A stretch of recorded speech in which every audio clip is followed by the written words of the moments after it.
guys, Comic Uno. Today I'm doing a review for Fantastic Four issue 2, which is part of Marvel Now.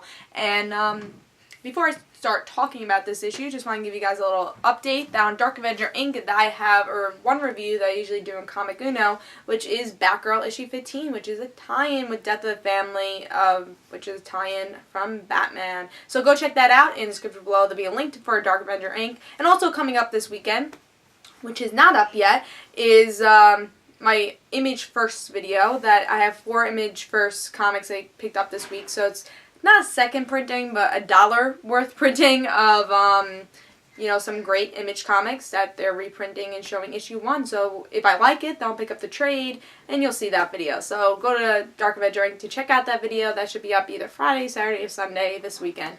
Hopefully, maybe if I get it done, hopefully it'll be up today. But we'll see. Let's start talking about Fantastic Four issue 2. I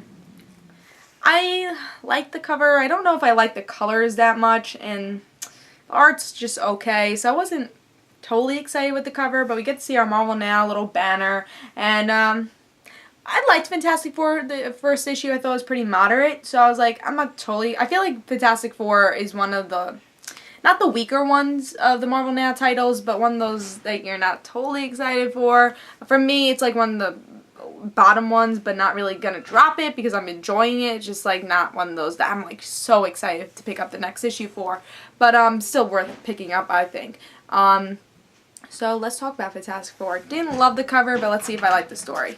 So in this issue, we kind of get a rehash of what happened with FF. They pretty much recruited everybody, and we get a sum up of that in Fantastic Four. I guess if you missed FF, they talk about that. We also see some funny stuff that Johnny forgets to recruit somebody. He's like, oh, that's what I was supposed to do. So he goes to his girlfriend, I guess, because he couldn't think of anyone else, which I still don't understand, but we'll talk more about that after. So he recruits his girlfriend saying, hey, it's 4 minutes. Your life is not going to change. So she's like, I really don't know. I have a tour, and I've been talking about this for 6 months with you, and I really don't have the time. But he's like, really, it's 4 minutes. Come on. He's like, I'll show you what Fantastic Four will offer you. And he brings her to the past just to return a monkey, but to show her, hey, this is amazing stuff that Fantastic Four does, and it's a daily routine for us. And she's like, okay, I'll do it. You know, she's just so shocked that she wants to do these things, I guess. And she's like, all right, 4 minutes, whatever. So they all leave, and we all know that they're not coming back in 4 minutes. They wouldn't make this team for Fantastic Four to come back in 4 minutes. So FF says, all right, let's wait. Hopefully they come back. I mean, it's only been 3 minutes. You know, 2 minutes. So hopefully they come back. You know, and Ant-Man's very, very scared that they won't come back because he doesn't want to be part of this. You know, no one actually wants to be part of this. The deal was 4 minutes. But we all know something's going to go wrong. They keep referencing it in this issue and last issue and FF. They keep referencing. It's like, yeah, we have all these things going, but something's going to go wrong. Oh, it's like, oh, there's a possibility something's going wrong. Or Reach is like, there's no possibility something's going to go wrong. So both factors show, yeah, something's going to go wrong. And they're not coming back in 4 minutes. And FF really are going to have to take the Fantastic Four's place, and that should be interesting. I thought this is a solid issue. I think it does repeat itself a lot. If you read FF, it repeats itself, but I do think you have to read FF for a little while to understand Fantastic Four, because they connect so much, because Matt Fraction is writing both of them, so they connect a lot, and I think you should be reading both of them just for the beginning. Even if you're not a big FF fan, you don't like anyone on the team, I would pick it up if you're reading Fantastic Four, because I think you're going to get a better understanding of the series, so that's one thing I do recommend. But it does rehash itself. It really does repeat itself a lot in this issue. So if you missed the recruiting in the last issue of FF, the last issue of FF, you're not missing much, because they explain it here in Fantastic Four for half the issue. But then there's interesting stuff of, you know, Fantastic Four leaving, and then there's some cool character dynamics. I love Jen Walters and the Thing kind of doing a lifting competition. You know, they're like, oh, 10 tons, oh, this is no problem. And I think they have a great dynamic. Ant-Man, I'm very excited to see more of because I really do like Scott Lang. I think he's a pretty cool character, and I've been really enjoying him in Avengers Children's Crusade when he lost his daughter. I think he was a very strong character, and I think in FF he's going to be a really interesting character. So I really do like him as a member of the team. I think they have a really diverse team for FF.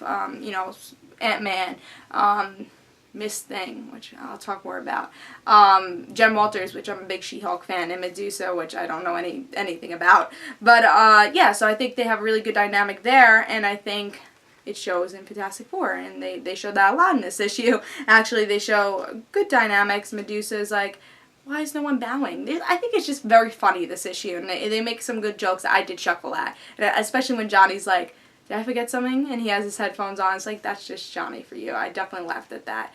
Now, the one thing I just want to talk about was that Miss Thing thing. Yeah, Miss Thing thing. I don't understand, like, where she's coming from. I don't know how she's going to become Miss Thing. I'm actually interested to see how she does become Miss Thing. Like, does she get powers? Is she hiding something? But I think she could be an interesting character, but I feel like, again, they're making this character feel like we should have known her. It's like, oh yeah, she was Johnny's girlfriend for months, you know, you should have known that.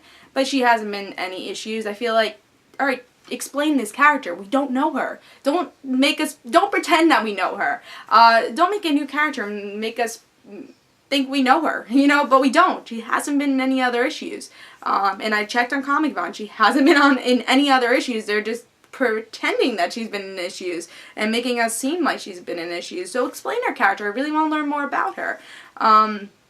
So yeah, hopefully they do that in FF and explain more about her character and how she becomes a Miss Thing. I really don't understand that. I think maybe it's a suit. I don't know, but hopefully they explain that in the next FF issue.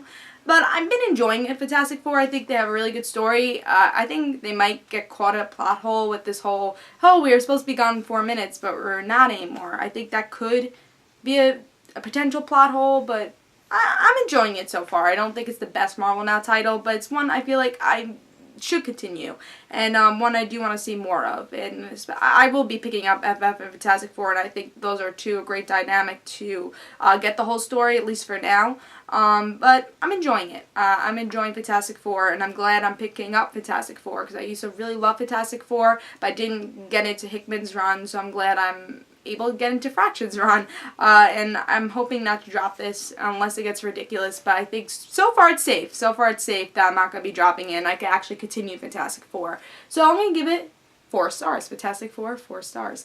I thought it was pretty solid, and I'm excited. It got me excited for FF to see what happens. We all know that they're not going to be gone for 4 minutes, but how is the FF going to affect? How is the FF people and the whole crew going to be affected by this? And how is the Fantastic Four going to find out that they haven't been gone for 4 minutes? So I'll pick this up and I give it 4 stars. I hope you guys enjoyed. And guys, don't forget to follow me on Twitter for Comic Uno and the Rad Situations. Hope you guys enjoyed. Bye guys.